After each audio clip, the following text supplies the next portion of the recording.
और अगली बड़ी खबर का रुख कर रहे हैं, जहां जयपुर सेंट्रल जेल में मिलीभगत का खेल उजागर हुआ है। जयपुर सेंट्रल जेल से कैदी अय्याशी कर रहे हैं। जेल प्रशासन, पुलिसकर्मियों और डॉक्टर की मिलीभगत से यह सारा खेल यहां पर रच रहा है। और मिलीभगत से 4 कैदी अपनी महिला मित्रों के पास पहुंचे। मुखबिर से मिले इनपुट के आधार पर बात करें तो पुलिस ने चारों कैदियों को पकड़ लिया है। सिंधी कैंप और एयरपोर्ट थाना इलाके से ये चारों कैदी पकड़े गए हैं। महिला मित्रों के साथ संदिग्ध अवस्था में ये चारों कैदी पाए गए, पकड़े गए, बीमारी का हवाला दिया गया। उसके बाद जेल अस्पताल पहुंचे चारों कैदी और जेल अस्पताल में मौजूद डॉक्टर कैलाश ने सभी को रेफर किया। कुल मिलाकर सुनियोजित प्लानिंग के तहत ये चारों कैदी अस्पताल से सीधे होटल पहुंच गए। एयरपोर्ट और जालूपुरा थाने में सभी आरोपियों को गिरफ्तार किया गया है। महिला मित्रों समेत चारों कैदियों को पुलिस ने गिरफ्तार कर लिया है।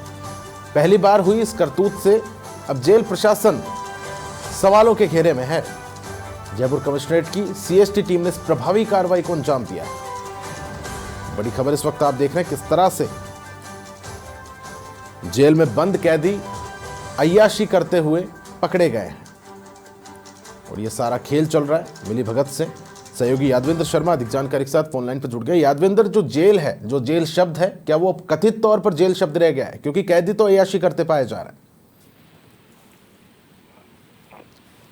बिल्कुल प्रताप, देखिए एक बड़ा नेटवर्क जो है वो सामने आया है और जेल में किस तरीके से मिलीभगत और सांठगांठ और वसूली का खेल चल रहा था ये भी सामने आया है। हालांकि चूंकि कल कार्रवाई हुई है, इस कार्रवाई के दौरान 4 बंदियों को जो है दबोचा गया है। उसके अलावा कुछ महिला मित्रों को भी दबोचा गया है। ये वो गैंग था, ये वो नेटवर्क था जो कि अपनी अय्याशी करता था और जेलों से किस तरीके से ये मिलीभगत करते हुए बाहर निकलते हैं, उसके बाद अय्याशी करने के बाद वापस जेल आते हैं।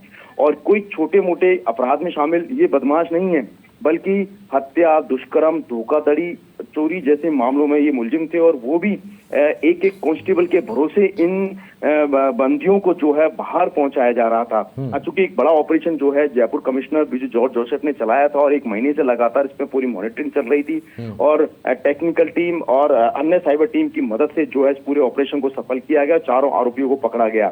चूंकि ऑपरेशन चल रहा था, इस ऑपरेशन के दौरान इन चारों आरोपियों ने जेल प्रशासन के साथ मिलीभगत करते हुए पहले मेडिकल इलाज के लिए जो है 1 महीने पहले ही पर्ची कटाई और उसके बाद जो अस्पताल है वहां से इनकी पर्ची काटने के बाद इनको एसएमएस रेफर किया गया। क्योंकि वहां के डॉक्टरों की मिलीभगत थी, कोई बड़ी बीमारी इनकी नहीं थी, उसके बावजूद इनको इस तरीके से रेफर किया कि ये वहां जाकर के अपना इलाज करा सके। एलर्जी जैसी बीमारी बताई, उसके बाद ये वहां से एसएमएस अस्पताल आते हैं और आने के बाद यहाँ से किस तरीके से ये चालानी गार्ड, इसके अलावा पुलिस लाइन का जो जाब्ता होता है, उनके साथ मिलकर के मिलीभगत करते हुए ये लोग जो है सीधे यहाँ से रफू चक्कर हो जाते हैं, होटलों में चले जाते हैं और अपनी महिला मित्रों से मिलकर के वहां पर अय्याशियां करते हैं। ये समय पे पुलिस की टीम पहुंचती है और उसके बाद एयरपोर्ट इलाके के बेला कासा होटल से 2 बंदियों को पकड़ा जाता है, जिसमें अंकित और करण है। इसके अलावा जालूपुरा थाने के एक होटल है सिद्धार्थ होटल, यहाँ से 2 मुलजिमों को पकड़ा जाता है जो कि बंदी हैं, जिनका नाम भमर है और एक का नाम रफीक उर्फ बकरा। रफीक उर्फ बकरा जो है हत्या के मामले में बंद है। आप सोचिए, हत्या का मुलजिम वो कैसे बड़े आसानी से इलाज के बहाने, एसएमएस में इलाज के बहाने आता है और वहां से निकल जाता है। और इस पूरे खेल में चूंकि उनकी महिला मित्र वहां पर थी, जिसमें एक पूनम थी जो कि वो वहां से रफू चक्कर हो जाती है पुलिस को देख करके। इसके अलावा एक अन्य शख्स जो था रफीक, उसकी जो पत्नी थी ईरा, उसके पास से जो है पुलिस ने जो कि एक 76 ग्राम चरस जो है बरामद की है। और ये ईरा जो थी उस चरस को इसके जरिए अपने पति के जरिए, जो कि रफीक है, उसके जरिए जेल में पहुंचा रही थी। तो 600 की वो रुपए की वो चरस होती थी और उसके बाद उस चरस को जो है ग्राम के अकॉर्डिंग 10 ग्राम जो है के अकॉर्डिंग जो है जेल के अंदर 2000 रुपए में 10 ग्राम चरस जो है वो जेल के अंदर सप्लाई होती थी। तो यानी एक नेटवर्क चल रहा था कि मादक पदार्थों की तस्करी का जो नेटवर्क जो था वो जेल में चल रहा था। जेल से और बाहर जो है बाहर का दायरा जो रहता है वहां से किस तरह गांजा पहुंचाया जाता है, मादक पदार्थ पहुंचाए जाते हैं, चरस पहुंचाए जाते हैं। दूसरा जो नेटवर्क चल रहा था वो चल रहा था यहाँ से अय्याशी करने का। और तीसरा जो नेटवर्क चल रहा था वो चल रहा था मिलीभगत और वसूली का। पूछताछ जो हुई है उसमें पता चला है कि इन लोगों ने पहले ही 1 महीने पहले तैयारी की थी और उसके जरिए ये अस्पताल से पहुंचे और उसके बाद ये अय्याशी करने के लिए यहाँ पर चले गए। लेकिन पुलिस ने इन्हें पकड़ लिया और इस पूरे खेल में जो जांच हुई है, पूछताछ हुई है, इसमें जो सूत्रों से जो हमें जानकारी है उसमें सामने आया है कि जेल प्रशासन को में कोई इन्होंने पैसा जमा कराया था और उसमें जो परिचितों के मार्फत जो है, जहाँ एसटीडी लगती है उसके मार्फत जो है ये पैसा जो था वो परिचित जो है अंदर जेल में बंद जो अन्य सजा याफ्ता जो मुलजिम होते हैं, जो कि यहाँ पर दलाली का काम करते हैं और एक मिली भगत का जो खेल जो है उच्च अधिकारियों तक जो शामिल होता है, उसमें बीच में मीडिएटर की जो भूमिका निभाते हैं वो यहीं के सजा याफ्ता मुलजिम होते हैं, जिसमें एक शख्स है जिसका नाम आनंदी है। आनंदी, और इसके अलावा एक और अन्य शख्स है जिसका नाम है अलीम। ये वो शख्स हैं जिनके जरिए पैसा जो है वो जेल प्रशासन तक पहुंचता है। 25-25 हजार रुपए में इन्होंने ये अपनी गर्लफ्रेंडों से मिलाना इन्होंने कबूल किया है। और इसके अलावा जो एयरपोर्ट पे जो पकड़े गए मुलजिम हैं, जिसमें अंकित और करण, इन्होंने 28 हजार रुपए में जो है ये मिलाना तय हुआ था। और इसके एवज में सबसे पहले राशि जमा कराई और उसके बाद इनको बड़ी आसानी से जो है इनको बाहर ले जाया गया। बिल्कुल यादविंदर, कड़ियां सारी आपस में जुड़ी हुई हैं। इसमें अस्पताल प्रशासन भी दोषी है, जेल प्रशासन भी दोषी है। इससे पहले लगातार इस तरह के मामले आते थे कि जो आरोपी हैं जेलों में बंद हैं वो कई रैकेट अंदर चला रहे हैं, वीडियो कॉल उनके द्वारा की जा रही है, लेकिन अब तो हद पार हो गई है, ये लोग बाहर भी निकलने लगे हैं। तो फिलहाल जवाबदेही किसकी तय हो रही है? प्रशासन क्या कुछ कह रहा है इस पूरे मामले को लेकर? देखिए, प्रशासन कुछ बोलने को तैयार नहीं है। जेल प्रशासन अड़कम मचा हुआ है, पहली बार ही नाम सामने आया है। आप सोचिए कि 28 हजार रुपए लेकर कर, वो भी ऐसे हार्डकोर बदमाश जो कि हत्या के मामले में, दुष्कर्म के मामले में, चोरी के मामले में बंद है, धोखाधड़ी के मामले में उनको, और वो भी एक गार्ड के भरोसे उनको भेज रहे हैं। आप सोचिए अगर यही गार्ड यहाँ से भाग जाए, यही बदमाश यहाँ से भाग जाए और किसी बड़ी आपराधिक वारदात को अंजाम दे चुके हैं, उसकी जिम्मेदारी किसकी होगी? निश्चित तौर पर पूरा जेल प्रशासन, उनकी सुरक्षा जो है सवालों के घेरे में है। अब चूंकि मुकदमा एसएमएस थाने में दर्ज हुआ, जिसकी जांच लालकोटी थाने के सब इंस्पेक्टर बन्ना लाल कर रहे हैं और उसमें इन सभी को आरोपी माना गया। निश्चित तौर पर गिरफ्तारी होगी, मुकदमा दर्ज हुआ है। तो जो चालानी गार्ड जो है, पुलिस लाइन का जो जाब्ता था, जो कि इस पूरी मिलीभगत में शामिल था, क्योंकि उनको भी हिस्सेदारी मिलनी थी, और जो 5-5 हजार रुपए की हिस्सेदारी जो है, जो हमें सामने आएगी, 5-5 हजार रुपए की हिस्सेदारी इनको मिलनी थी उस रकम में से, और उसी हिस्सेदारी के बूते पे ये अपनी अय्याशी करते थे और साथ में ये कैदी भी अय्याशी करते थे। तो पूरा मिलीभगत का खेल था। लेकिन ये जांच कहां तक जाती है, क्या जेल प्रशासन के उच्च अधिकारियों को इनकी जानकारी है या नहीं है, या वो खुद इस पूरे स्कैंडल में शामिल है, इसकी फिलहाल इन्वेस्टिगेशन की जा रही है। लेकिन जो हमें इनपुट मिला, जो हमें सूत्रों से जो पुख्ता जानकारी मिली, उसमें सामने आया है कि जेल प्रशासन के उच्च अधिकारी भी इसमें शामिल हैं।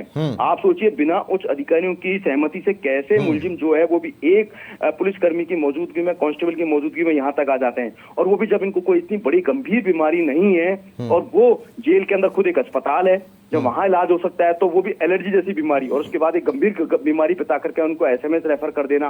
डॉक्टर शामिल है, उसकी भी इसमें मासिक बंदी मौजूद है। इसके अलावा मिलाने का जो पैसा होता है वो भी इसमें शामिल होता है। तो आप सोचिए मिलीभगत किस लेवल तक है।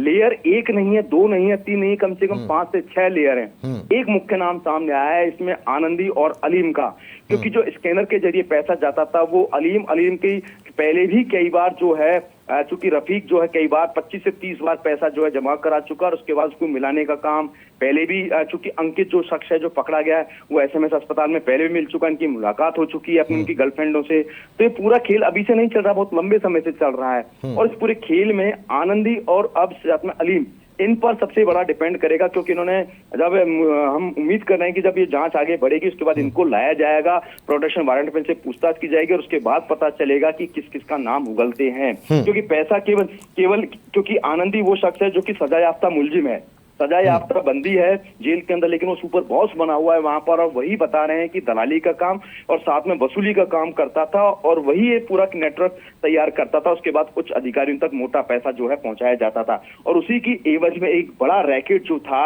वसूली का, मिलीभगत का रैकेट जो था, लगातार जयपुर सेंट्रल जेल में चल रहा था। ऐसा पहली बार नहीं है कि जब ये सारी चीजें सामने आई हो, उससे पहले भी कई बार अजमेर हाई सिक्योरिटी जेल की हम बात करें, हमने देखा कि वेस्ट जिला पुलिस ने कार्रवाई की थी। जो जहीर अब्बास जो है चित्रकूट थाने के इंचार्ज हुआ करते थे, और उन्होंने जब कार्रवाई की थी तो खुद हाई सिक्योरिटी जेल का भी नाम जो है चर्चाओं में आया था, और वहां का प्रशासन जो है मिलीभगत कर रहा था। वैसे ही पहली बार जो है इस तरह का बड़ा रैकेट सामने आया, लेकिन यहाँ पर दाद दी नहीं होगी जयपुर कमिश्नर विजय जॉर्ज जोसेफ की। उन्होंने अपनी जो सीएसटी की जो टीम थी, उनके अपने विश्वसनीय पुलिस कर्मियों की मौजूदगी में, अधिकारियों की मौजूदगी में इस पूरे ऑपरेशन को लीड किया, और उसके बाद पूरे ऑपरेशन को सफल करार दिया। चूंकि लगातार 1 महीने से ऑपरेशन चल रहा था, तो सुबह 5 बजे से पूरी प्लानिंग तैयारी हुई। उसके बाद आप देखिए किस तरीके से 3 थानों को कवर किया गया। आप सोचिए, जालूपुरा के अलावा एयरपोर्ट के अलावा एसएमएस, तीनों दायरों से अलग अलग लोगों को पकड़ा गया, महिला मित्रों को पकड़ा गया, 4 बंदियों को पकड़ लिया गया है। लेकिन अब यहाँ पर डिपेंड करेगा खुद विजय जॉर्ज जोसेफ के ऊपर, जो कि कमिश्नर हैं, कि किस तरीके से ये जांच को आगे बढ़ाते हैं। क्या इस जांच के दायरे के अंदर क्या वो पुलिसकर्मी आएंगे या जेल प्रशासन के लोग आएंगे? ठीक है। बहुत शुक्रिया यादविंदर, तमाम महत्वपूर्ण जानकारी साझा करने के लिए। तो तस्वीरों के माध्यम से, और खबर आप देख रहे थे, बड़ी खबर है, सेंट्रल जेल में मिलीभगत का खुला खेल यहाँ पर उजागर हुआ है। और अब जो कमिश्नर है बीजू जॉर्ज जोसेफ खुद अपनी टीम के साथ इस पूरे मामले को लेकर मॉनिटरिंग करते हुए नजर आ रहे हैं। निष्पक्ष यहाँ पर जांच करवाई जाएगी। जेल प्रशासन, पुलिसकर्मियों और डॉक्टर की मिलीभगत से ये पूरा खेल चल रहा था। जिन जिन की भी भूमिका इस पूरे मामले को लेकर संदिग्ध है वो अब जांच के दायरे में है।